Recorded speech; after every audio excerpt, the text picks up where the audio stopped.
मैं तुझे प्रथम गिनती में गिनाता हूं, देवताओं का आधिपत्य तुझे प्रदान करता हूं, सारे देवों में तू प्रथम गिनती में गिना जाएगा, प्रथम पूज्य माना जाएगा।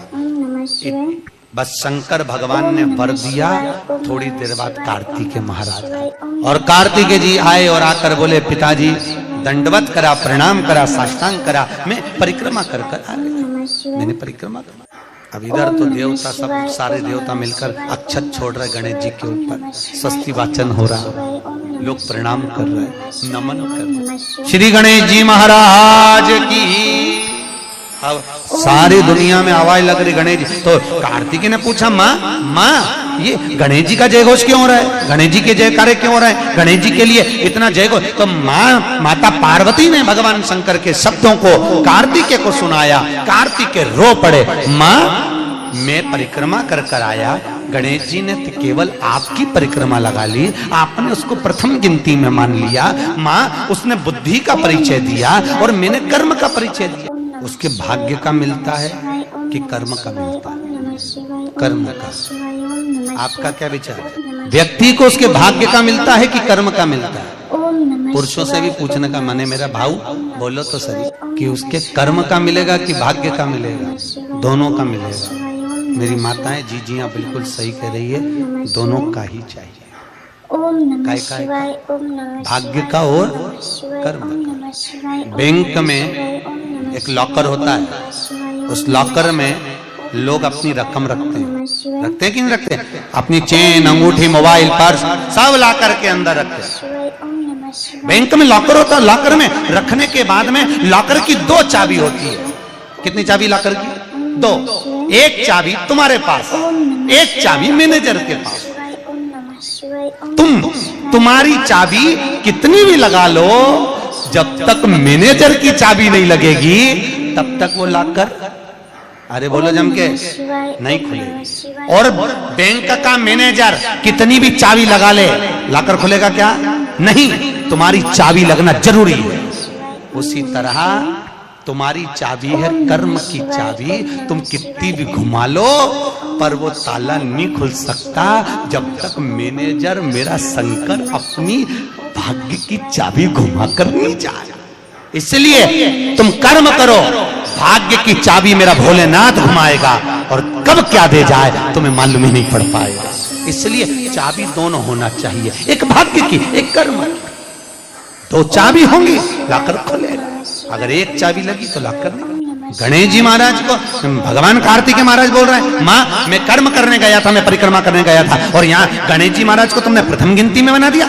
माँ ये क्या हुआ? माता पार्वती को गुस्सा तो बहुत आया, क्रोध भी आया, माँ पार्वती की आंख में अश्रु भी भर गए। माता पार्वती ने आज खड़े होकर भगवान भोलेनाथ जी से निवेदन करा, आपने अपनी जिंदगी की ये गलती कर दी। क्या गलती? शंकर भगवान पूछ रहे हैं, कौन सी गलती? तुमने गणेश जी को प्रथम गिनती में बना दिया, कार्तिकेय भी तो गया था, अगर कुछ थोड़ा सा आशीर्वाद रखना था तो कार्तिकेय के लिए रखना था, पर तुमने केवल गणेश को प्रथम गिनती में बनाया है, ये तुम्हारी गलती है।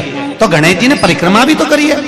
माता पार्वती खड़े होकर शंकर भगवान से बोली, भोलेनाथ मैंने अपनी जिंदगी में आपसे कभी कुछ नहीं मांगा, पर आज तुम्हारी यह पार्वती तुमसे एक वर चाहती है। शंकर भगवान ने कहा, मांग, तुझे क्या चाहिए? पार्वती कहती है, आज के बाद तुम्हारी कभी पूर्ण परिक्रमा ना लगे, आज के बाद तुम्हारी कभी पूर्ण प्रदक्षिणा ना हो। पूर्ण नहीं है। कौन ने मांगा? जम के बोलो, पार्वती। शंकर की पूर्ण प्रदक्षिणा माता पार्वती ने कह दिया, भोलेनाथ आज के बाद, क्योंकि तुम भोले हो, तुम्हारे आसपास कोई घूम लेता है तुम उसको कुछ भी निकाल कर दे देते हो। होता है, 2 बहुएं होती हैं, एक बहू रहती है पूना में, एक दूर रह रही है और एक तुम्हारे साथ रह रही है।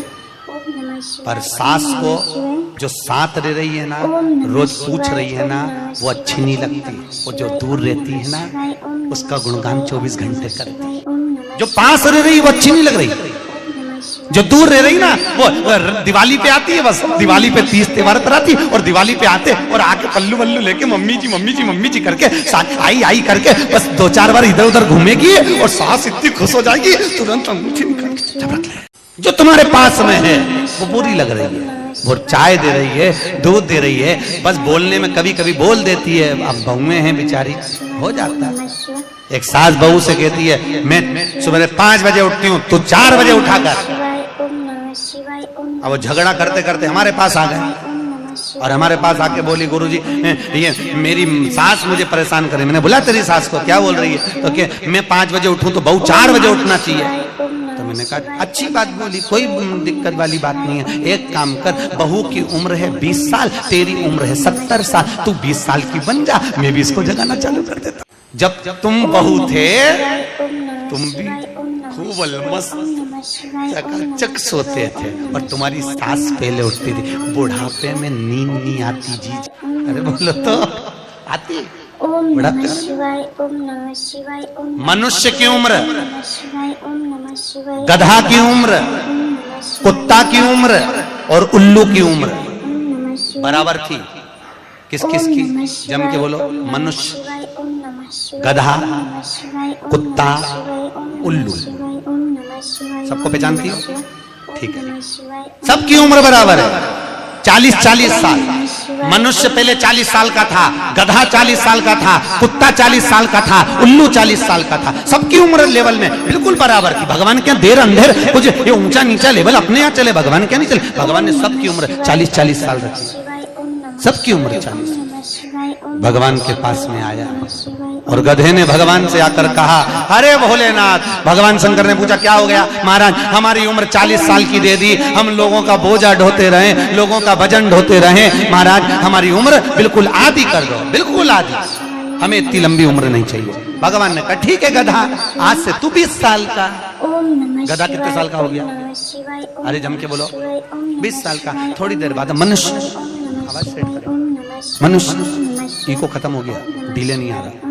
थोड़ी देर बाद में मनुष्य भगवान के पास पहुंचा। भोलेनाथ आगे वापस आगे मनुष्य और भगवान के पास जाकर बोला भोलेनाथ। भगवान शंकर ने पूछा तुझे क्या हो गया? भोलेनाथ 40 में मेरा क्या होगा प्रभु? भगवान ने कहा गधे की बच्ची है। कितने साल बचे हैं? मनुष्य कहा दे दो प्रभु। भगवान ने कहा ले जा। कितने का हो गया? जम के बोलो 60 का। थोड़ी देर बाद कुत्ता आ गया। कुत्ता शंकर जी से बोला भोलेनाथ। शंकर भगवान ने पूछा तुझे क्या हो गया? महाराज 40 साल की उम्र दे दी, लोगों के दरवाजे पर बैठा रहूं, दरवाजे पे बैठकर झूठन चाटूं, दरवाजे पे बैठ के रोटी खाऊं, दरवाजे पे दुम हिलाऊं और दरवाजे पे से चिल्लाऊं महाराज मेरी उम्र कम कर दो। भगवान ने कहा ठीक है कुत्ता, आज से तू 20 साल का। थोड़ी देर बाद मनुष्य फिर आ गया। भोलेनाथ 60 में क्या होगा? भगवान ने कहा कुत्ता की बच्ची है कि चल जाएगी, ले जा। थोड़ी देर बाद उल्लू आया।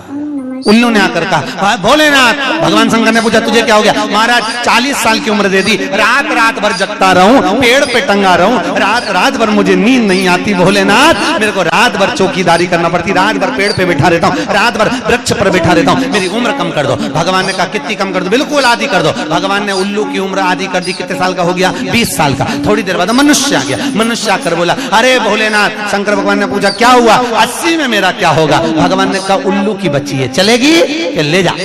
कितने का हो गया? 100। अब तुम खुद देखो 40 वर्ष तक मनुष्य अपनी जिंदगी को सही जीता है। कितने साल? जम के बोलो जरा। 40 साल तक मनुष्य अपने जीवन को सही जीता है। खूब खाता, आराम से पचता, खूब डेंटिंग पेंटिंग सब चकाचक, कपड़े मपड़े सब जोरदार, रकम मकम सब पहने, खूब अच्छा लगे। क्योंकि 40 वर्ष की जिंदगी तुम्हारी है तो 40 साल तक मनुष्य अपने जीवन को सही जीता है। 40 के बाद किसकी लगी थी? गधे की। तो 40 से 60 तक मनुष्य गधे जैसा बोझा ढोता है। बच्चों को बड़ा करना है, शादी करना है, मायरा भरना है, परिवार को पालना है, तो बोझा ढो रहा है। जैसे गधा बोझा नहीं ढोता, जैसे 60 तक बोझा ढोया। 60 के बाद उम्र किसकी लगी? जब 80 की उम्र में आता है तो कुत्ते को दरवाजे पे रखा जाता है। जब तुम्हारी 80 की उम्र होगी तो घर के लोग कुर्सी डाल के खटिया पलंग दरवाजे के पास हॉल में बिठा देंगे, वहीं बैठे। और रोटी भी दरवाजे के पास, चाय भी दरवाजे के पास, क्योंकि कुत्ते को अंदर परमिशन नहीं है। और कोई भी मिलने आया तो वहीं से चिल्लाया, वहीं से, क्योंकि कुत्ते के, अब कुत्ते के बाद में 80 के बाद 80 से 100 उल्लू की। डॉक्टर साहब क्या गए, डॉक्टर साहब मुझे रात में नींद नहीं आती, डॉक्टर साहब ने टेबलेट दे दी, नींद की गोली दे दी, डॉक्टर साहब ने इंजेक्शन लगा दिया। कितने भी अच्छे अच्छे डॉक्टर को दिखा लेना, पर 80 से 100 साल की जब उम्र होगी, डॉक्टर को क्या मालूम कि किसकी लग गई। शिव महापुराण कहती है 80 से 100 में कितनी भी दवाई खाओ, कितने भी इंजेक्शन लगवाओ, पर रात्रि को नींद नहीं आएगी। गोली खा भी लोगे तो रात के 1:30-2 बजे तक चकाचक सोएगी, 2 बजे के बाद उल्लू जैसी बैठी है। टीवी दवाई खाओ, कितने भी अच्छे डॉक्टर को दिखाओ, पर 80 से 100 में आधी रात को जागे। बहू के मम्मी सो नहीं रही, आई सोई नहीं, आई के मारे नींद ही नहीं आई। अब इसके कौन समझाए, उल्लू की लगी। अगला प्रश्न है, तो ये प्रदक्षिणा का प्रश्न। अगला, शिवलिंग की पूजा करने के लिए शिवलिंग को घर में कहाँ रखें? जहाँ तुम्हारी मर्जी हो। भगवान शंकर को पूजा घर में रखो ना, जहाँ पूजन होती है। पीपल के पेड़ को सोमवती अमावस्या के दिन 108 फेरी क्यों लगाई जाती है? हमने तो नहीं की लगाओ, अब तुम्हारा मन है 108 लगाने का। याद रखना, पीपल के वृक्ष की परिक्रमा करने से वैभव बढ़ता है, आंवले के वृक्ष की परिक्रमा करने से लक्ष्मी बढ़ती है, तुलसी की परिक्रमा करने से सौभाग्य बढ़ता है। अब 108 मन का लगाओ, चाहे 208 लगाओ, 216 लगाओ, ये आपके यहाँ आपका भाव होना चाहिए कि हम भगवान को कैसे रिझाएं। उसका फल क्या है? तो उसका फल वैभव प्राप्ति का है, धन प्राप्ति, यश प्राप्ति। ऋषभदेव जी के पुत्र श्री भरत जी महाराज अपनी योनि से छूटे तो हिरण की योनि में गए। हिरण की योनि पाने के बाद श्री ऋषभदेव जी के पुत्र जो भरत जी थे, हिरण की योनि में आने के बाद में, हिरण की योनि पाने के बाद भरत जी को लगा कि मैं इस हिरण की योनि में पड़ गया हूं, इससे मुक्ति कैसे मिलेगी? तो हिरण की योनि में आने के बाद भरत जी महाराज पीपल के वृक्ष के नीचे जो संत बैठे हुए थे, उनकी 108 परिक्रमा करते थे हिरण की योनि में।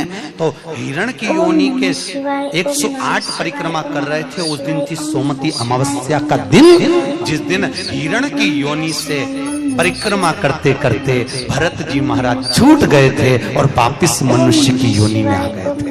ये 108 परिक्रमा का फल। ऋषभ जी के पुत्र हिरण की योनि से छूटकर परमात्मा की भक्ति को मनुष्य देह मिल गई। शायद हो सकता है हम मानव की देह में हैं और मनुष्य की देह में आकर अगर हम भगवान की 108 परिक्रमा लगाते हैं, हम भगवान का भजन करते हैं, 108 परिक्रमा के अंतर्गत हम डूबे रहते हैं, तो हो सकता है मनुष्य की योनि से छूटकर हम देव योनि में चले जाए, भगवान की प्राप्त हो जाए। तो शास्त्र कह रहा है, अंजना माता गौतम बाबा से कहने पर शंकर की आराधना करें। और आराधना करी माता अंजना ने, शिव जी की आराधना करी, शंकर की जब आराधना करी, शंकर का अभिषेक करा, भगवान भूत भावन प्रसन्न हो गए और शंकर भगवान ने उसी समय माता अंजना को वर प्रदान करा। तो चिंता मत कर, तेरे घर में पुत्र होगा। भगवान शंकर जब भी देते हैं छप्पर के देते हैं।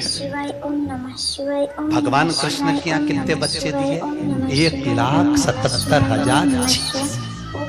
अब अंजना माता के यहाँ भगवान संतान दे रहा। भगवान अंजना माता के यहाँ हनुमान जी महाराज कितने भाई थे? माता अंजना के गर्भ से जो संतान हुई थी, हनुमान जी महाराज सगे भाई कितने थे? ओम नमः शिवाय, ओम नमः शिवाय। हनुमान जी कितने भाई? ओम नमः शिवाय, ओम नमः शिवाय, ओम नमः शिवाय, ओम अरे बोलो तो सही, नमः शिवाय। हनुमान जी भाई कितने हैं? सगे भाई कितने हैं हनुमान जी महाराज?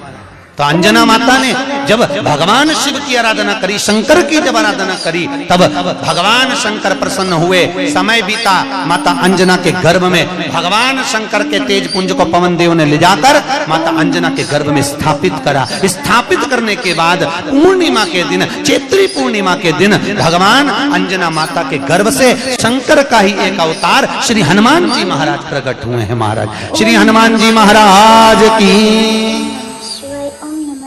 हनुमान जी सगे भाई हैं 6। कितने भाई हैं? छह। ओम नमः शिवाय ओम नमः शिवाय सगे सबसे पहले नंबर हनुमान, फिर गतिमान, केतुमान, धृतिमान, यतिमान। ओम नमः शिवाय। ऐसे हनुमान जी महाराज के 6 भाइयों का क्रम वर्णन किया गया। ओम नमः शिवाय। कितने भाई हैं? नमः शिवाय। 6। हनुमान जी महाराज का एक भाई है जिसका नाम है गतिमान। शिवाय ओम नमः। क्या नाम है? ओम नमः गतिमान। ओम नमः शिवाय। और जिसके यहाँ पर फैक्ट्री हो, किसी भी तरह की फैक्ट्री हो, चाहे वो नट बोल्ट की हो, पानी की हो, किसी भी तरह की फैक्ट्री हो, अगर फैक्ट्री में जरा सी भी तकलीफ आती है तो हनुमान जी महाराज के उल्टा पांव, लेफ्ट पांव के नीचे का सिंदूर लाकर गतिमान का नाम लेकर अगर फैक्ट्री पर स्वस्तिक बना दिया जाता है तो वो फैक्ट्री धड़ाके से चलना चालू हो जाती है, कभी खराब नहीं होती, कभी परेशान नहीं करती। गतिमान हनुमान जी के तीसरे नंबर का भाई गतिमान। ओम नमः शिवाय ओम नमः शिवाय ओम नमः शिवाय ओम नमः शिवाय। ये जो राजनेता होते हैं ना, जब चुनाव लड़ने के लिए जाते हैं और उन्हें विजय प्राप्त करना है ओम नमः तो विजय पाने के लिए वो एक ही काम करते हैं। हनुमान जी के तीसरे नंबर का भाई गतिमान, उस गतिमान के नाम से जो व्यक्ति युद्ध करने के लिए जा रहा है या विजय पाने के लिए जा रहा है, अपने बराबर का लच्छा जानते हो, नाड़ा मोली, उसको नाप कर गतिमान के नाम से लपेट कर हनुमान जी के मंदिर में रख देता है और उस मोली को फिर अपने हाथ पर बांध लेता है तो वो हार नहीं सकता, विजय ही प्राप्त करेगा। गतिमान का इतना प्रभाव है। शिवाय ओम नमः शिवाय ओम नमः शिवाय ओम नमः गतिमान गतिमान है, शिवाय नीचे नहीं। शिवाय ओम नमः शिवाय ओम नमः शिवाय ओम नमः शिवाय ओम नमः शिवाय ओम नमः। श्री हनुमान जी महाराज का प्रागट्य हुआ। अंजना माता के गर्भ से श्री हनुमान जी महाराज प्रकट हुए। पवन तनय संकट हरन मंगल मूर्त रूप, राम लखन सीता सहित हृदय बसौ सुर भूप। श्री हनुमान जी महाराज प्रकट हुए। देवताओं ने पुष्पों की वृष्टि करी, गंधर्व गान करे, अप्सरा नृत्य करी, चारों तरफ सुख समाहित हुआ। श्री हनुमान जी महाराज की। हनुमान जी महाराज ओम नमः शिवाय। रावण को मारने में सबसे ज्यादा सहयोग किसने करा? पूरी पृथ्वी पर सबसे ज्यादा मंदिर किसके हैं? ओम नमः शिवाय। बोलो तो हनुमान के। अपने करमाला में तुम गिनना, अगली बार आऊंगा तो पूछूंगा। शिवाय ओम नमः शिवाय। अगर अगली बार भागवत ज्ञान गंगा यज्ञ समिति ने मान लो बुलाया तो पूछूंगा आपसे आके कि करमाला में कितने हनुमान जी के मंदिर हैं और राम जी के मंदिर कितने हैं? राम जी के मंदिर अगर 5 होंगे तो हनुमान जी के मंदिर 20 होंगे। हर जगह पर हनुमान मिल जाएंगे, हर जगह, कहीं पीपल के नीचे, कहीं कहीं बैठे हुए, कहीं कहीं बैठे, हनुमान ही हनुमान, ढेर सारे हनुमान। हनुमान आखिर हनुमान जी के मंदिर ज्यादा, राम जी के मंदिर कम क्यों? नहीं तो राम के मंदिर ज्यादा होना चाहिए, हनुमान के मंदिर कम होना चाहिए, पर हनुमान के मंदिर ज्यादा इसलिए हुए क्योंकि हनुमान जी ने राम जी की इतनी सेवा करी, इतनी सेवा करी कि भारत की भूमि पर सेवा पुजा गई, इसलिए हनुमान जी के मंदिर ही मंदिर बन गए। मंदिर तुम्हारे भी बन सकते हैं अगर तुम सही से माता पिता की सेवा करो तो।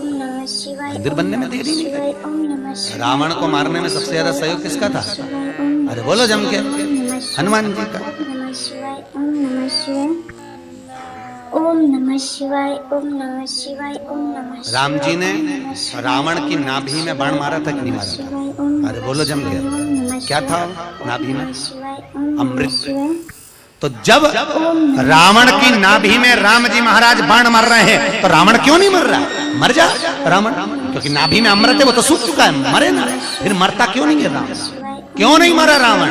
राम जी से 10 मुख हो गए फिर भी नहीं मर पाया। फिर तैयार क्षण कराए कि ये रावण की नाभि में अमृत है, मारो। और राम जी बाण पर बाण छोड़ रहे हैं तो रावण नहीं मर रहा, धराशायी होकर नहीं गिर रहा, वहीं की वहीं खड़ा है, स्थिर की स्थिर, मरने को तैयार ही नहीं। चिंता लग गई हनुमान जी को युद्ध देखते देखते। हनुमान जी महाराज समझ गए जरूर कोई बात है जिससे ये रावण नहीं मर गया। भगवान ने इतने बाण छोड़ दिया नाभि में, विभीषण करे नाभि में मारो, नाभि में ही भगवान मार रहा तो भी नहीं मर रहा। हनुमान जी महाराज ने देखा युद्ध अपनी जगह चलता रहेगा। हनुमान जी गए लंका के अंदर पहुंच गए। एक पंडित जी का रूप रखा, संत का रूप रखा, गुरु का रूप रखा और ब्राह्मण का रूप रखकर हनुमान जी अंदर आए लंका में। और लंका में सब लोगों के हाथ देखने लगे। हाथ दिखाओ, अब सही सही बताया, हनुमान तो हनुमान, सबका भाग्य बता रहा है। इतने में मंदोदरी के पास खबर पहुंच गई कि लंका में कोई ऐसा विद्वान पंडित आया है जिसको हाथ दिखा तो भाग्य बताता है। मंदोदरी निकल कर बाहर आ गई। मंदोदरी ने आकर कहा, ब्राह्मण देवता मेरा हाथ देखकर बताओ कि मेरा भाग्य क्या कहता है। इतने में हनुमान जी ब्राह्मण के रूप में थे। हनुमान जी ने कहा, पंडित जी बोले ब्राह्मण के रूप में, हनुमान जी बोले तेरे पति के ऊपर काल मंडरा रहा है और तेरा पति मरने को तत्पर खड़ा है। पर सुन ए स्त्री, तेरा पति इतनी जल्दी नहीं मर सकता, क्योंकि तेरे पति के पास जरूर कोई राज की बात है। इतने में मंदोदरी बोली, पंडित जी आपने बिल्कुल सही कहा, एक ऐसी राज की बात है, मेरा पति मर ही नहीं सकता। हनुमान जी तुरंत बोले, वो राज की बात या तो मैं जानता हूँ या तू जानती है। इतने में मंदोदरी बोली, पंडित जी बिल्कुल सही बात है, जब मेरे पति रावण ने तप करा था, ब्रह्मा जी से वर मांगा था, तो ब्रह्मा जी ने कहा मांग तुझे क्या चाहिए, तो रावण ने कहा कि मैं अमर हो जाऊं, तो ब्रह्मा जी ने कहा ऐसा नहीं हो सकता, तो रावण ने कहा मेरी नाभि में अमृत दे दो, रावण को अमृत दे दिया। तब रावण ने कहा इतने में संतुष्टि नहीं होगी, एक बार और दीजिए, मुझे एक ऐसा बाण दो जिस बाण के लगने से नाभि में अमृत सूखे और मैं मरूं।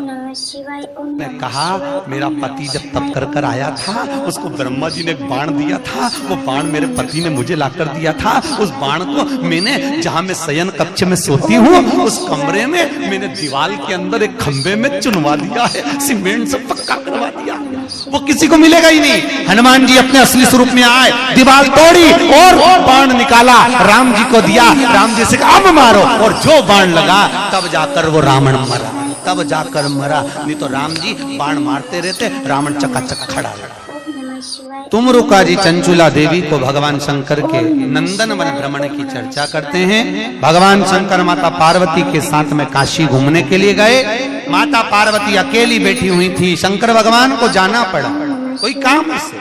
पार्वती जी बोली मैं अकेली क्या करूंगी भोलेनाथ। शंकर भगवान ने कहा पार्वती तेरे एकांत को मिटाने के लिए तू इस वृक्ष से, सामने अशोक का वृक्ष था, इस वृक्ष से जो मांगेगी वो तुझे मिल जाएगा।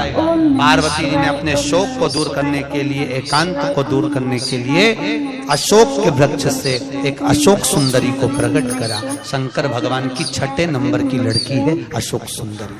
थोड़ा आवाज बढ़ाओ, रिटर्न। अशोक सुंदरी भगवान शंकर के 6 नंबर की लड़की अशोक सुंदरी। अशोक सुंदरी प्रकट भगवान शिव ने आनंद स्थापित कराया।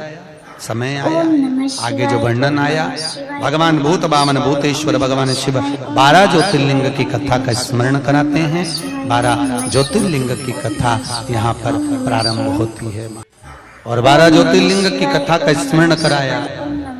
भगवान 12 ज्योतिर्लिंग की कथा का स्मरण कराते हैं।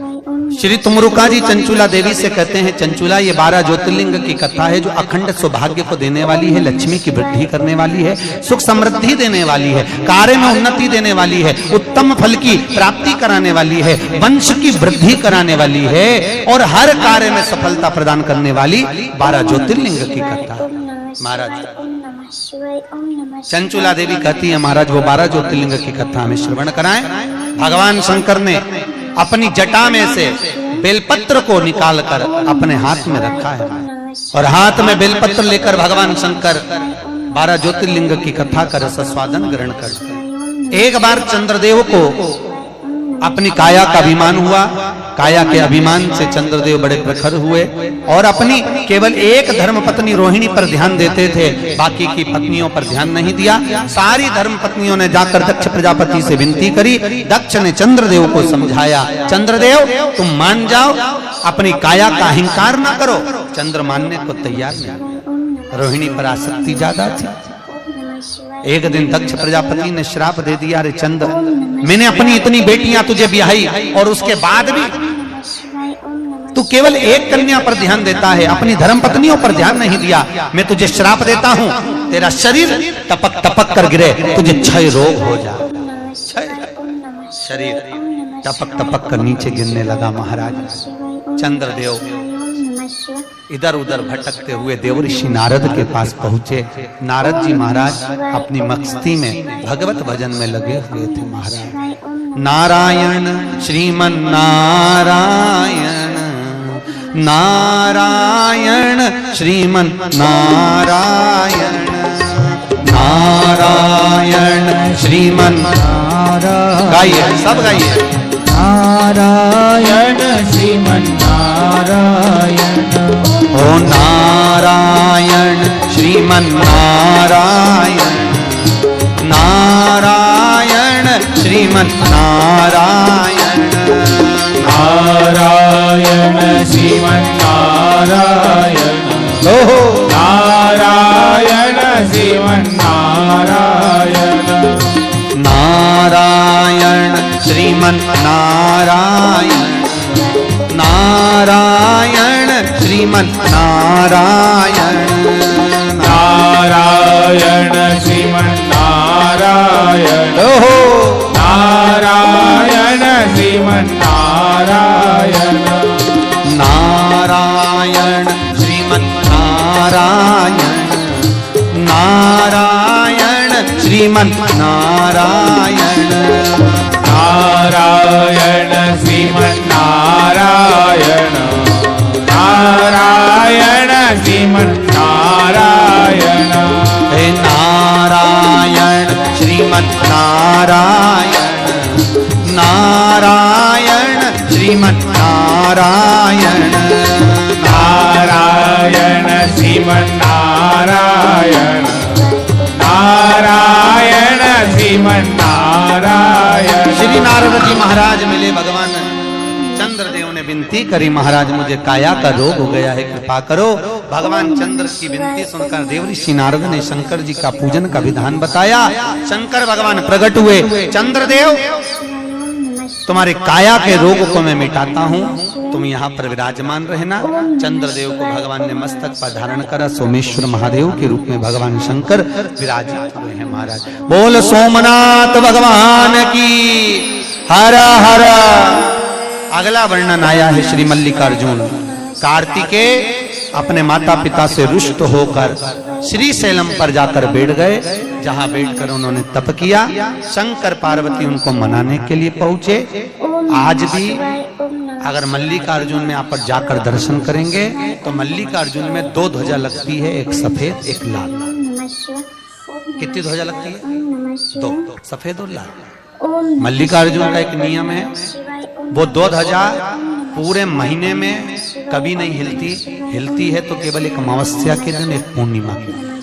अमावस्या के दिन सफेद ध्वजा हिलती है और पूर्णिमा के दिन लाल ध्वजा हिलती है। बाकी के समय पर ध्वजा नीचे की नीचे लटकी रहती है, कितनी भी हवा चले पर वो ध्वजा हिलती नहीं। आज भी शंकर और पार्वती कार्तिकेय से मिलने के लिए श्री शैलम पर आए। कार्तिकेय जी वहां विराजमान हुए, भगवान शंकर उनसे मिलने के लिए वहां पधारे। मल्लिकार्जुन के रूप में भगवान शिव विराजमान होते हैं। अगला वर्णन आया है महाकाल। दूषण नाम का राक्षस ब्राह्मणों के बच्चों को निचोड़कर उनका रक्त पीता था। भगवान को सभी ब्राह्मणों ने पुकारा। शंकर भगवान ने कहा इस दूषण को वरे कि ये जब मरेगा इसका रक्त जहां गिरेगा उससे और भी दूषण उत्पन्न हो जाएंगे, तो एक काम करो। भगवान शंकर ने कहा मेरी बहन के पास जाओ। शंकर जी की एक बहन थी, केवल एक बहन शिव जी, जिसका नाम था छी प्रिया। क्या नाम था? छी प्रिया, जिसको आजकल लोग छिपरा कहने लगे। शिव जी की एक ही बहन थी छी प्रिया।